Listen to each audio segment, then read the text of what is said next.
আগের পর্বে আমরা বর্তমান বদ্রীনাথ মন্দিরের থেকেও প্রাচীন আদিবদ্রী ক্ষেত্র দর্শন করেছি।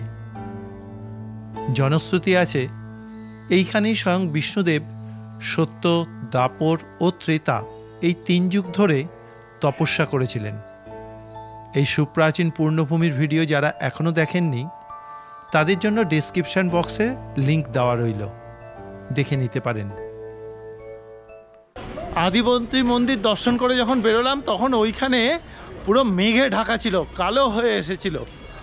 তবে এখন কর্ণপ্রয়াগে এসে দেখি যথেষ্ট রোদ্দুর।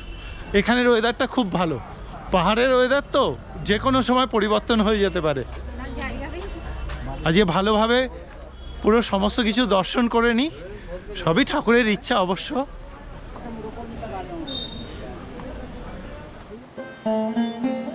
কর্ণপ্রয়াগের লোহাপুল থেকেই প্রথমবারই দেখলাম পিণ্ডার নদী এবং অলকানন্দার সঙ্গমের অপূর্ব এক রূপ। কর্ণপ্রয়াগের একদম সঙ্গম স্থানে নামতে গেলে আপনাকে কর্ণপ্রয়াগ যে বার্নিং ঘাট আছে সেই রাস্তা ধরে নিচের দিকে যেতে হবে। চলুন। কয়েকটা সিঁড়ি ভেঙে নিচের দিকে নামতে থাকলাম।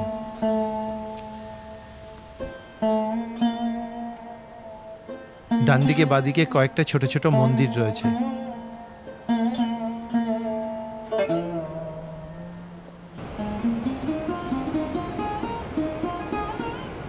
আমার ডান দিক দিয়ে নীল জলধারা হয়ে বয়ে আসছে অলকানন্দা নদী, আর বাদিকে ঘোলা জলের রং নিয়ে এসে মিশছে পিণ্ডার নদী। এই পিণ্ডার নদী উত্তরাখণ্ডের কুমায়ুন হিমালয়ের পিণ্ডারি গ্লেসিয়ার থেকে উৎপন্ন হয়ে এই কর্ণপ্রয়াগে এসে অলকানন্দার সঙ্গে মিলিত হচ্ছে। এই পিণ্ডার নদীকে অনেকে কর্ণগঙ্গাও বলে থাকেন।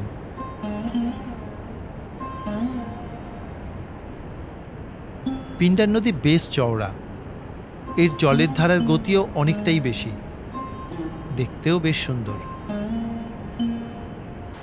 আর বদ্রীনাথ থেকে বয়ে আসা অলকানন্দার রূপ ও তেজ দুটোই দেখার মতো।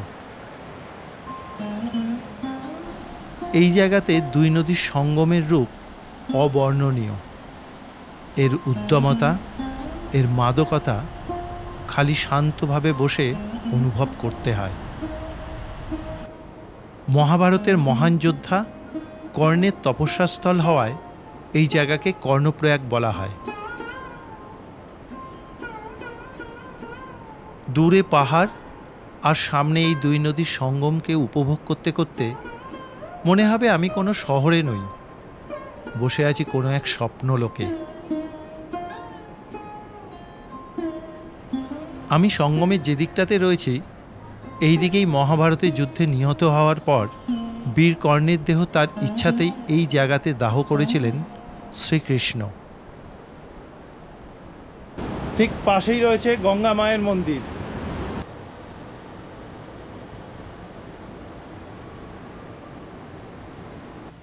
গঙ্গা মন্দিরের আশেপাশে কয়েকটা প্রাচীন মন্দির আছে। এবারে আমি বেরিয়ে এলাম মেন রোডের দিকে। সঙ্গম দেখে বেরোলাম। এবারে যাব বীর কর্ণের সেই সাধনস্থল যেখান থেকে তিনি তার রক্ষা কবচ পেয়েছিলেন। চলুন। কর্ণপ্রয়াগের লোহারপুল পেরিয়ে কর্ণপ্রয়াগ থানার একটু আগেই ডান দিকে পড়ল বীর কর্ণের সাধনস্থল যাওয়ার প্রবেশদ্বার। অল্প কিছুটা হেঁটে এসেই সামনে কয়েকটা সিঁড়ি আছে, এই সিঁড়িটা ক্রস করতে পারলেই সেই সাধনস্থলটা দেখা যাবে। এই সেই শিলা, যে শিলার ওপরে বসে স্বয়ং কর্ণ সূর্যের তপস্যা করে তার রক্ষা কবচ অর্জন করেছিলেন। এই সেই পূর্ণভূমি। স্কন্দপুরাণে উল্লেখ আছে মহর্ষি বশিষ্ঠ মাতা অরুন্ধতীকে কর্ণপ্রয়াগের মাহাত্ম্য সম্বন্ধে বলতে গিয়ে বলেন, পূর্বকালে সংযমী রাজা কর্ণ এই জায়গাতে কঠিন তপস্যা করেন এবং তাতে 3 লক্ষ ব্রহ্ম রাক্ষসের মুক্তি মেলে। তিনি আরও বলেন, গঙ্গা ও পিণ্ডারের সঙ্গমে শিবক্ষেত্রে মহারাজ কর্ণ দীক্ষা নিয়ে মহাদেবের মন্ত্র জপ করেন। মহারাজ কর্ণ এক বড় যজ্ঞের আয়োজন করেছিলেন সূর্যদেবের জন্য। সেই যজ্ঞে বহু ব্রহ্মবাদী মুনি ও হাজারো ঋষি উপস্থিত হয়েছিলেন। সেই যজ্ঞতেই তুষ্ট হয়ে সূর্যদেব তাকে অপরাজেয় থাকার জন্য বরদান করেন এবং রক্ষা কবচও দিয়েছিলেন। সূর্যদেব ও মাতা কুন্তীর সন্তান বীর যোদ্ধা কর্ণের জন্য এই ভূমির মাহাত্ম্য অপরিসীম। এই জন্যই এই স্থানের নাম কর্ণপ্রয়াগ। এই হচ্ছে কর্ণশিলা। মনে করা হয় এই শিলার ওপরে বসেই বীর যোদ্ধা কর্ণ সাধনা করেছিলেন। বর্তমানে এখানে বীর কর্ণের ও শ্রীকৃষ্ণের মন্দির আছে। পাশেই আছে ক্ষেত্রপালের মন্দির। মহাকবি কালিদাস তার কাব্যে উল্লেখ করেছেন, এই পূর্ণভূমিতেই বিশ্বামিত্র মুনি ও উর্বশীর কন্যা শকুন্তলার সঙ্গে তার স্বামী দুষ্মন্তের পুনর্মিলন ঘটেছিল। এখানে আছে সেই বিখ্যাত সূর্যকুণ্ড। যে সূর্যকুণ্ডের কথা কেদারখণ্ডে উল্লেখ আছে, সেই কুণ্ড বর্তমানে অলকানন্দার জলের ধারার মধ্যে অবস্থিত।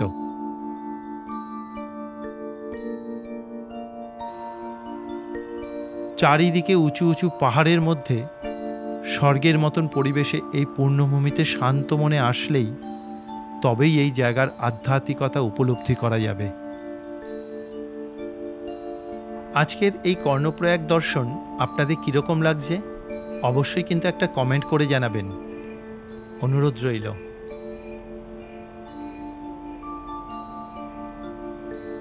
এই মনোরম পরিবেশে আমি বেশ কিছুক্ষণ রইলাম।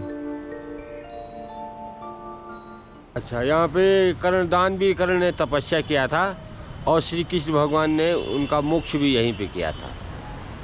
ये कर्ण की तपस्थली है, इसलिए यहाँ का नाम कर्णप्रयाग। কর্ণের সাধনস্থল দেখলাম, দেখে এবার বেরিয়ে এলাম মেন রাস্তায়। এই মেন রাস্তার থেকে এখান থেকে বাস ধরে এখন যাব হচ্ছে রুদ্রপ্রয়াগ।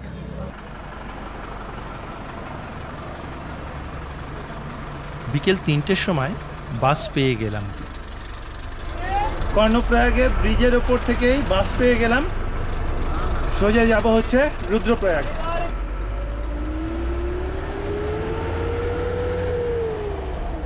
কিছুক্ষণের মধ্যেই আমাদের বাস ছেড়ে দিল।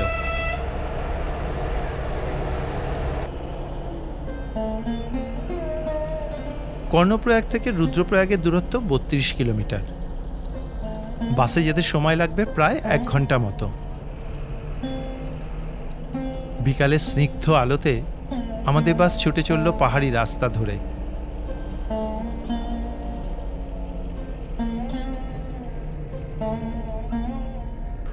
পাহাড়ে সন্ধে হয় একটু দেরি করেই আমাদের কলকাতার সময়ের তুলনায়। তাই মনে মনে ভাবছিলাম হয়তো রুদ্রপ্রয়াগ সঙ্গম দর্শন করতে পারবো।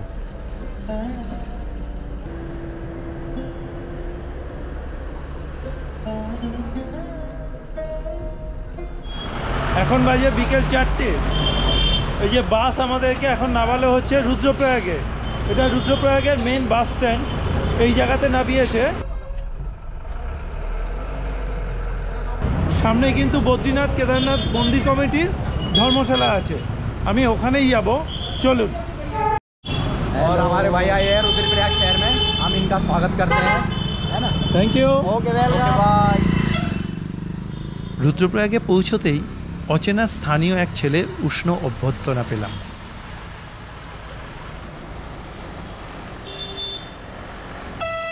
এই হচ্ছে বদ্রীনাথ কেদারনাথ মন্দির কমিটির যাত্রী নিবাস। চলুন।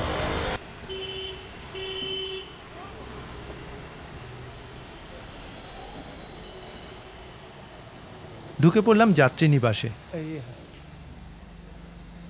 কথা বলে একটা ঘরও পেয়ে গেলাম। ঘরে ঢুকে প্রথমে একটু অবাক হলাম। এই হচ্ছে বদ্রীনাথ কেদারনাথ মন্দির কমিটির রুদ্রপ্রয়াগের গেস্ট হাউস। খুব সুন্দর ব্যবস্থা। এই যে দেখুন, এই যে খাট আছে, এই খাটে কিন্তু 3 জন অনায়াসে থাকা যাবে। আমি একা একা এই এত বড় ঘরের মধ্যে থাকবো। বদ্রীনাথ কেদারনাথ মন্দির কমিটির ধর্মশালা হোটেলের থেকে কোনো অংশে কম নয়।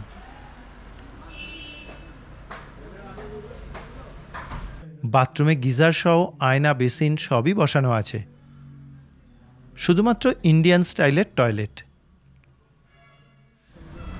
বদ্রীনাথ কেদারনাথ ধর্মশালাতে জিনিসপত্র রেখে আবার বেরিয়ে পড়েছি। এখন যাব হচ্ছে রুদ্রপ্রয়াগের সঙ্গম দর্শন করতে। চলুন। এই রুদ্রপ্রয়াগ থেকেই বদ্রীনাথ ও কেদারনাথ যাওয়ার পথ আলাদা হয়ে যায়। আমি বদ্রীনাথের রাস্তা ধরে এসেছি। এবারে রুদ্রপ্রয়াগের সঙ্গম দেখার জন্য কেদারনাথ যাওয়ার রাস্তায় আমাকে যেতে হবে। বাস স্ট্যান্ড থেকে আরেকটু এগিয়ে এসে বাঁদিকে একটা রাস্তা নেমে যাচ্ছে। সেই রাস্তা ধরে কিছুটা এগিয়েই সামনে একটা লোহার পুল পড়বে। ওই পুলটা ক্রস করে তারপরে সঙ্গমে যেতে হয়। একদম মেইন বাস স্ট্যান্ড থেকে হাঁটা পথে এটার ডিস্টেন্স প্রায় কাছাকাছি 1 কিলোমিটার মতন। লোহার পুল ধরে হাঁটতে থাকলাম। এই যে পুলটা রয়েছে, এই পুলটা ক্রস করেই প্রথমে রাস্তাটা দুভাগে ভাগ হয়ে যাচ্ছে। এই রাস্তার ডান দিকে যেটা যাচ্ছে এটা হচ্ছে কোটেশ্বর মহাদেব মন্দিরের দিকে যাচ্ছে, আর বাঁদিকে যেটা যাচ্ছে এটা হচ্ছে সঙ্গমের দিকে। আজকে আমরা এখন সঙ্গম দর্শন করতে যাব। বাঁদিকে অলকানন্দা নদীকে রেখে সামনে এগোতে থাকলাম। কিছুটা এগোতেই চোখে পড়ল প্রধান প্রবেশদ্বার। বেশ অনেকটা হেঁটে আসতে হচ্ছে। এই সরু যে মার্কেটের মধ্যে দিয়ে রাস্তাটায় ঢুকলাম, এটাও কিন্তু বেশ খাড়াই আছে। আর দেখি মন্দির, রুদ্রনাথ মন্দির, ওই যে সঙ্গম। এবারে আস্তে আস্তে সিঁড়ি দিয়ে সঙ্গমে নামতে থাকলাম। দুটো সিঁড়ির ধাপের উচ্চতা অনেকটাই বেশি, তাই খুব সাবধানে নামতে হচ্ছে।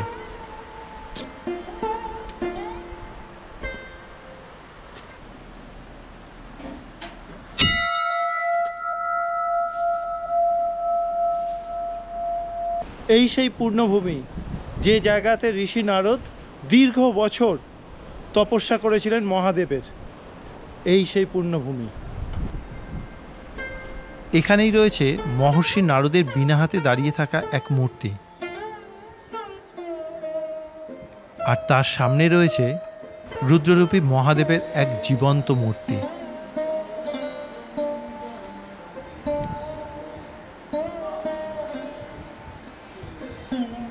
পাশেই রয়েছে চামুন্ডা মাতার মন্দির।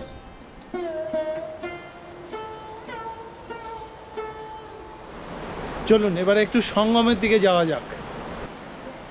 খুবই ঢালু সিঁড়ি দিয়ে সাবধানে যেতে থাকলাম। আপনাদেরকে দেখিয়ে দিই, এই যে আমার ডান দিকে এটা হচ্ছে মন্দাকিনী নদী। স্বয়ং কেদারনাথ থেকে আসছে এই মন্দাকিনী নদী। আর ঠিক তার এই পাশে অর্থাৎ আমার বাঁ দিকটাতে হচ্ছে অলকানন্দা নদী, আসছে হচ্ছে সেই বদ্রীনাথ ধাম থেকে। এই দুই নদীর সঙ্গম হচ্ছে এই জায়গাটাতে।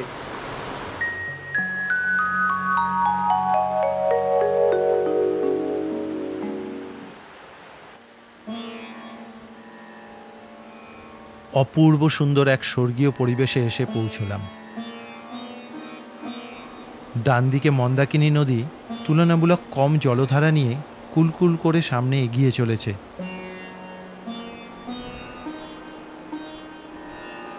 আর বাঁদিকে অলকানন্দা নদী তার স্নিগ্ধতা নিয়ে সামনে এগিয়ে মন্দাকিনীকে তার নিজের কাছে টেনে নিচ্ছে।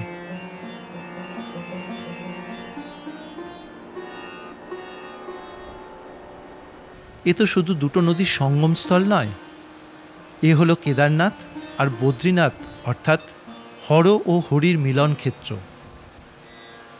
এ হলো বৈষ্ণব আর শৈবের মিলন ক্ষেত্র। স্কন্দপুরাণ থেকে জানা যায় এই পূর্ণভূমির মাহাত্ম্য অপরিসীম। আর এই পূর্ণভূমিতেই দেবর্ষী নারদ এক পায়ের ওপর দাঁড়িয়ে 100 বছর ধরে মহাদেবের তপস্যা করেছিলেন। আর তার তপস্যায় তুষ্ট হয়ে স্বয়ং মহাদেব তাকে দর্শন দিয়েছিলেন। এই হচ্ছে সেই নারদ শিলা, যে জায়গার ওপরে বসে ঋষি নারদ তপস্যা করেছিলেন মহাদেবের।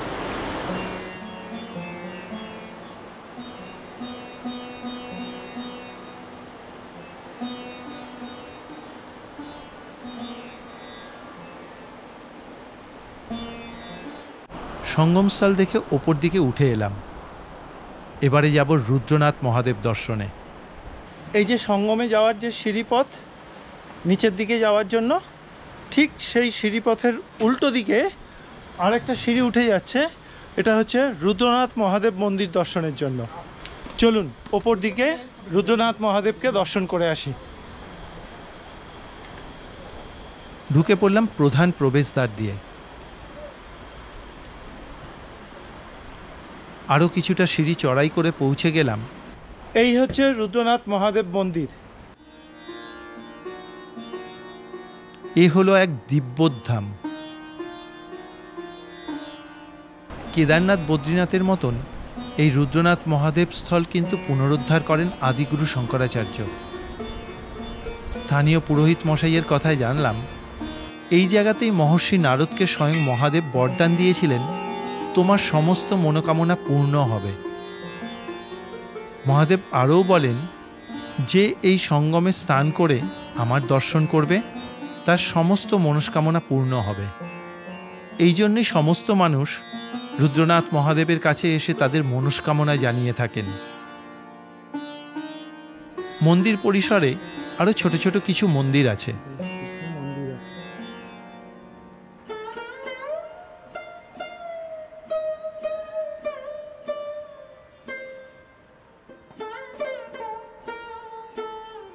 পুরো মন্দির চত্বর দেখে আমি আবার সঙ্গমে চলে এলাম সন্ধ্যা আরতি দেখব বলে। দেখা হয়ে গেল। বাঙালি সিজনে অফ সিজনে সবসময় কিন্তু বেড়াতে ভালোবাসেন। এই যে এখানে দেখুন যে কজন মানুষ আছেন, আমি এখানে এসে দেখলাম প্রত্যেকেই বাঙালি। প্রথমে এই দাদার সঙ্গে কথা বলি। দাদা, আপনার নাম বলুন, কোথা থেকে এসেছেন? আমি শঙ্করনাথ বর্ণনগর থেকে এসেছি। বাহ, কজন? আমি একাই এসেছি। একাই? বাহ। তাই কোথায় কোথায় যাওয়ার প্ল্যান আছে? যাওয়ার প্ল্যান তো আছে। প্রথমে দেবপ্রয়াগ ছিলাম, তারপরে এই রুদ্রপ্রয়াগে এসেছি। এখান থেকে যাব কনকচৌরি হয়ে কার্তিক স্বামী, ওখান থেকে পোখরি নন্দপ্রয়াগ যাব, ওখান থেকে হয়ে ব্যাক করবো হরিদ্বার।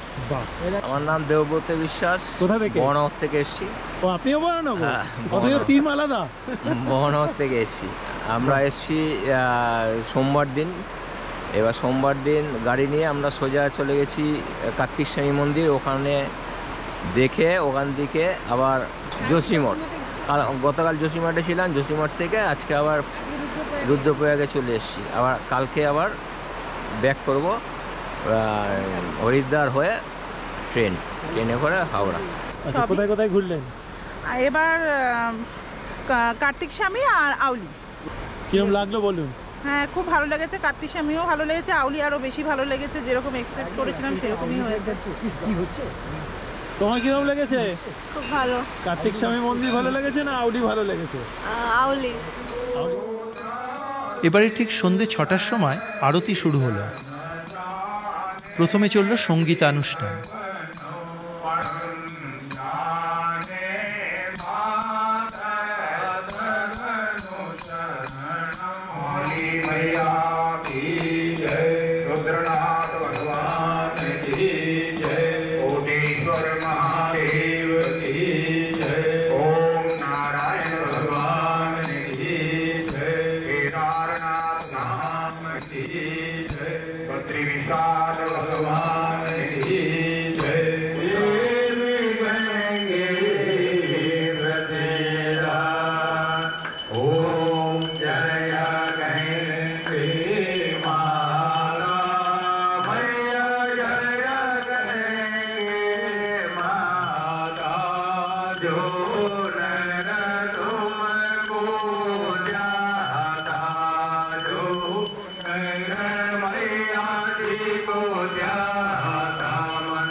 এরপরে আমরা একে একে সবাই আরতি করে নিলাম।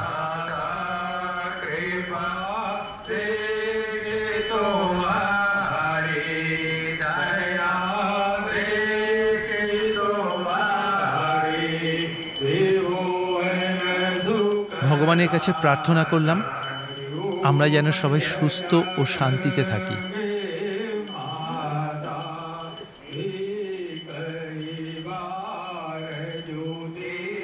উত্তরাখণ্ডের আধ্যাত্মিকভাবে বিখ্যাত দুই সঙ্গম কর্ণপ্রয়াগ এবং রুদ্রপ্রয়াগের ভিডিও আপনাদের কীরকম লাগলো অবশ্যই কিন্তু একটা কমেন্ট করে জানাবেন।